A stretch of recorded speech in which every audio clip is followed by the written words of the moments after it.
G'day everybody, welcome back to another edition of Dex and Shane do whangarei. We're here today with Jock from Palmer Scaffolding. How's it going, Jock? Yeah, no, good. Awesome. Alright, so you established Palmer Scaffolding back in 2005 with your wife Helen. And but before that you'd actually gone over to Australia and done some scaffolding jobs over there as well. Tell us a little bit about those. Yeah, I did my time in a place called Kalgoorlie, which is in Western Australia. It's up in the mines, 6 hours in from Perth, and yeah, I found myself up there and ended up going and working for a cousin of mine that had an outfit called Goldfield Scaffolding, and I ended up doing 3 years up there, yeah. Oh, excellent. So that was your start? Yeah, that was my start. Yeah, like I said, I never really wanted to be a scaffolder. It just happened, and yeah, but it was sort of a good base for industrial scaffolding. That's sort of like, you know, gold mines and nickel plants and things like that. So yeah. Did you find gold? No, but yeah, I've done some inside bore mills where there's been gold and had armed people there, you know, making sure that no one was taking any out. But yeah, but no, I've never found gold. No. So from 23 to 26, you were scaffolding over in Australia, and then you came back to New Zealand and did some down in Auckland? Yeah, I came back and did the America's Cup down the bottom of our town for the French syndicate for Sens and that. This is street scaffolding in Auckland for, would have been maybe 2 years in Auckland, street scaffolding. Excellent. Yeah, that was a good experience. Yep. Scaffolds in Sky City and just gantries on Queen Street and things like that, but definitely give me a good grounding for houses. Yep. Just doing, you know, houses out of tube and clip, which we hadn't done in Australia. You know, so, okay. Yeah, so you gained a little bit of experience down there, and it was like a whole new world actually working in Auckland compared to Australia. Yeah, it was. Oh, so what are the differences? Not so much system scaffolding in New Zealand back then. It was tube and fitting scaffolds, you know. So that in Australia it was all system. Just a different skill level. The skill level had to be a lot higher in New Zealand at the time, you know, sort of thing. Yeah. Right, so it was a massive education coming back. Yeah.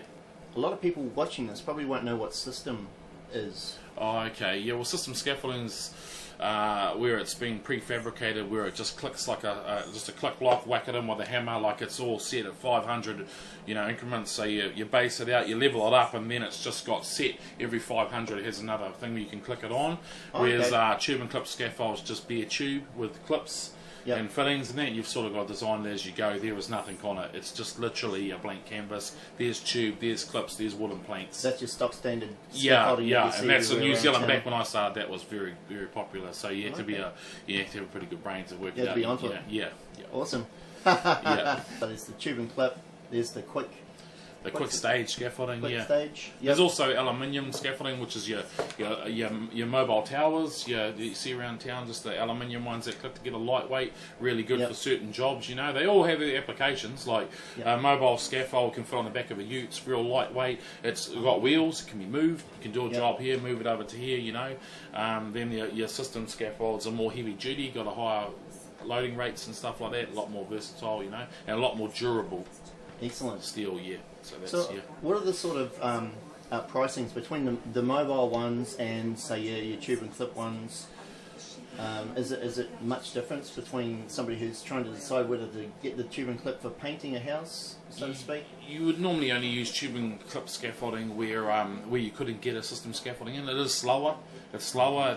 It's a lot slower to use. And saying that, places like fertiliser companies, you know, refineries, things like that, it's normally used because there's pipe racks and that. The system scaffold doesn't go everywhere, whereas the tube one does go everywhere. Right, there's nothing you can't do with it. Pipe fitting sort of. Yeah, and go up and break it, start again and go up. Yeah, whereas the system doesn't do that very well. Most people that are quoting something, if it's a straight run, they'll just be using system scaffold for the sheer fact that it's cheaper. Right. Yeah, it's fast. Yeah. Awesome. Not only do you do residential, but you also do marine scaffolding as well?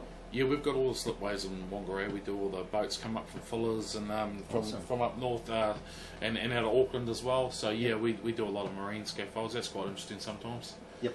Yeah, sort of has its challenges. Okay. What makes it more interesting than the other ones? Wow, you get something like the Spirit of New Zealand comes up, and by the time they put that boat up on the slipway, and then you go right up the mast, you get pretty high, you know. Yep. So you know, there's things like that, but just there's no straight lines. They all curve. The scaffolds have got you know, sometimes we have tube and clip scaffolds that actually curve around the boat and that. Just you know, things like that, and we got to encapsulate the boat. Yep. Makes it just different sort of work than houses. So yeah, it's quite interesting, you know. I actually noted on your website that you've got vacancies posted as well, so you're always looking for new scaffolders? Always looking for scaffolders. When we say we're always looking for scaffolders, we're looking for experienced scaffolders. Like to get a scaffold ticket is not really that hard, but to get the experience that we're sort of looking for is a time thing. So when we say we're looking for scaffolders, we're looking for people that have normally got 3 years experience. Now we've got young guys here that we're training up and that, but there's only so many sort of apprentices you can have coming through. You need some senior guys, so we're always looking for senior guys. Always. And how much do you know about the law and legislation? Yeah, a little bit. Like just in the last sort of 12 to 18 months, there's been a lot of sort of new regulations coming in. We're now scaffolding buildings, single-story buildings with a sort of 2.4, 2.7 stud, and we're coming down 1,200 from the top, so that when the builders are building, they're putting the roof trusses on the building, they're not allowed to stand on the top plate anymore. So basically they're just standing on a scaffold. There's a guy on each end, he picks up the roof truss and walks down. He's just looking at cutting down the exposure.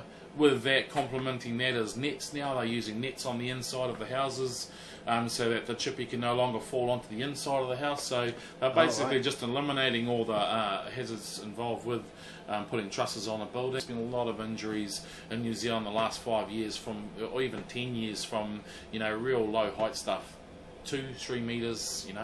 You've been seminars, so yeah, that's definitely in now. And yes, there's a lot more work to do. And when it first got implemented, there was a lot of resistance for it in the building industry. Although moving forward now, 12, 18 months into it, we're getting a lot of feedback saying that the builders are actually really liking it, and it's a lot faster for them, and it's a lot easier for them. But like any change, it takes a while to come in and filter through. But yeah, we're getting real positive feedback back now. So yeah. Some people don't like change. Well, that's New Zealand, It's just like that. From working in Australia and coming back here, it took a very long time to come, but it's certainly here now. Yeah, and like I say, it took a while for everyone to get used to it. It was new, but now, people are seeing the benefits of it. Yeah. You go all the way up to Kerikeri and down to Hibiscus Coast as well. Have you been past those areas? Yeah, we go to the top of the North Island. We do jobs in Hohora, and yeah, we go about as far as Sandspit, and about as far as Sandspit. Yeah, so it is a lot of area we cover. We do have 2 guys in Kaitaia, which makes it a little bit easier, So, but yeah, it's certainly a mess. Logistically, it's a massive area to cover. Yeah. Keeps the trucks young. And you've got a good support team behind you that keeps everything rolling while you're, Oh, definitely. Look, that's the key. I've only got 2 hands, and that's all I can do. It's just got to be there, and I've got a real good team behind me, and that's what makes it achievable. Otherwise, it just would not be achievable. Yeah. Most houses, really, you can work up to 5 meters high without a scaffold ticket. The only problem being is that if anything happens, it has to be, you're still, because you haven't got a scaffold ticket, it doesn't matter, it's still going to be built to the code, or the best practice guidelines, which is out now from SANS, best practice guidelines. So you can actually build a scaffold yourself up to 5 meters. However, should anything happen, the fact that you haven't got a scaffold ticket doesn't protect you. You've still got be built to the code, So well, the best practice guidelines, actually, it's not a code. When you started back in 2005, and when you came back to New Zealand.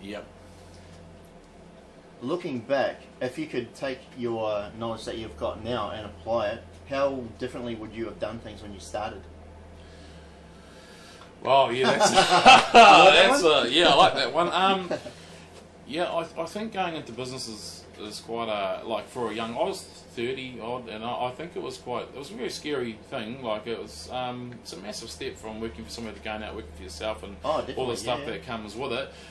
Differently, what would I have done differently? I've learned everything just through experience, and then I've talked to people on that, but a lot of it you have to learn yourself, and different industries doesn't always apply to the next one. And differently, it's hard to say what I do differently, really, because a lot of my stuff was circumstantial, so it just that's the way it sort of worked out. I'm glad it worked out the way it did, but I don't know what I'd do differently, actually. I'm not too sure. There'd be a few there, but just right now I can't think. So how many guys have you got under your employ at the moment? Or how many people, sorry? Mary, how many's on the books at the moment? I think we've got about 18. Yeah, 18, yeah. Awesome. Yeah. Wow. We've been bigger than that, but that was like this is a good place to be. We've had 25 on the books before, and that was quite stressful. Oh, I think the size company we are now is sustainable, and it's manageable at the size. Yeah, and like being in business in Northland too, you know, like it's got to be a little bit about lifestyle too. Like if you're not enjoying it, it's, you know, it's sort of like that's not where you go into business. You sort of go there's, you know, it's about lifestyle, and where we are now is comfortable and sustainable. Excellent. So Awesome. yeah. Did you think you would get this big? Did you think you would get like how you are now? No, and I never wanted to be this big. No, not at all.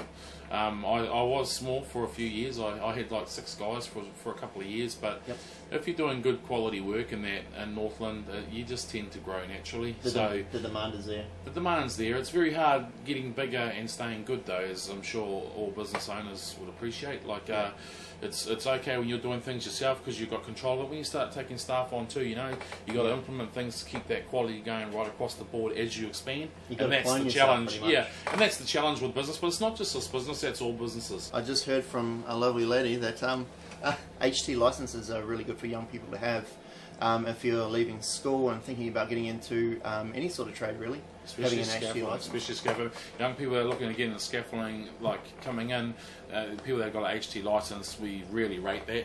And that's something that we, you know, like say, you know, we're looking at taking a young person on and training them up with the skills, you know, involved in doing scaffolding and that, you know, if they come to the table with an HT license, we definitely look. In fact, we've turned very few down that come in with an HT license, so they normally get a start. Normally get a start, so yeah. Did you hear that? Yeah. if you think scaffolding is going to be a cup of tea, yeah. Hi, this is Jock from Palmer Scaffolding, just saying hello. If you're looking for any scaffolding, give us a yell. We've got a website, www.palmerscaffolding.co.nz, or we're in the yellow pages, or just 0800 Scaffy. Yeah, thanks.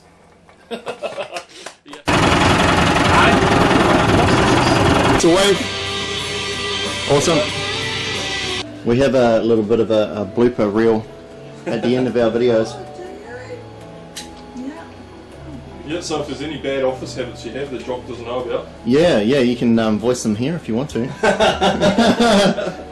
any dirty little secrets? Any dirty little secrets? Not really. No. I always have to use a wooden spoon to keep my... Excellent, that's what my mother used to use. Did she? Oh yeah. Had many a wooden spoon broken over my ass in my day. Back in the 80s. He needed it though. Yes, actually I think Jock needed that too. You can tell.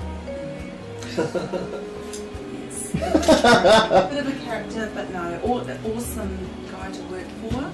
Oh, excellent. So hey guys, thanks for tuning in. That was our interview today with Jock Palmer for Palmer Scaffolding. We're actually down here at the moment at the port, one of the shipyards where they've got dry dock and big boats up on trailers and stuff. So thanks to Jock for getting us in here to get all that footage of the scaffold that they erect.